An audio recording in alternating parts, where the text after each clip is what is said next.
TikTok का comeback India में क्या ये सच है? चलिए देखते हैं। जून 2020 में टिकटॉक और 58 चाइनीज ऐप्स को भारत सरकार ने बैन कर दिया था, जिसके बाद कई लोगों को बड़ा झटका भी लगा और वजह थी डेटा प्राइवेसी और नेशनल सिक्योरिटी। उस वक्त इंडिया और चाइना के रिलेशन बहुत ज्यादा टेंस चल रहे थे, खराब चल रहे थे। बॉर्डर क्लाइसिस की न्यूज़ रोज हेडलाइन बन रही थी, लेकिन अगस्त 2025 में कुछ नया हुआ है। यूजर्स ने नोटिस किया कि टिकटॉक की वेबसाइट जो है वो इंडिया में बिना वीपीएन ओपन हो रही है। बस फिर क्या था, सोशल मीडिया में आग की तरह ये खबर फैल गई कि टिकटॉक का कमबैक होने वाला है, यानी कि इंडिया में दोबारा टिकटॉक आने वाला है।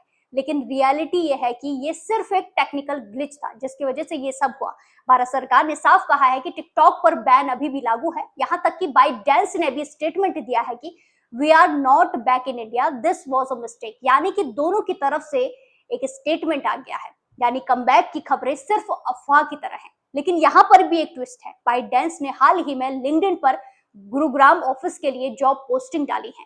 इससे अब अंदाजा लगाया जा रहा है कि शायद कंपनी इंडिया में कमबैक करने की तैयारी में है, जिसके चलते अब ये दोबारा से चर्चाएं उड़ने लगी है। लेकिन ऑफिशियल कोई भी कंफर्मेशन नहीं आया है। वहीं अगर जियोपॉलिटिकल एंगल से देखें तो जब टिकटॉक बैन हुआ था तब इंडिया और चाइना के जो रिलेशन थे वो बहुत ज्यादा खराब चल रहे थे।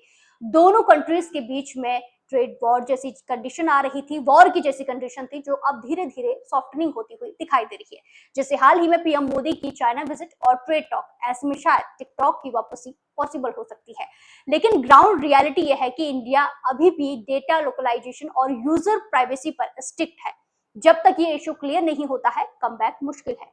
बाकी तमाम खबरों के लिए हमें फॉलो करें। धन्यवाद।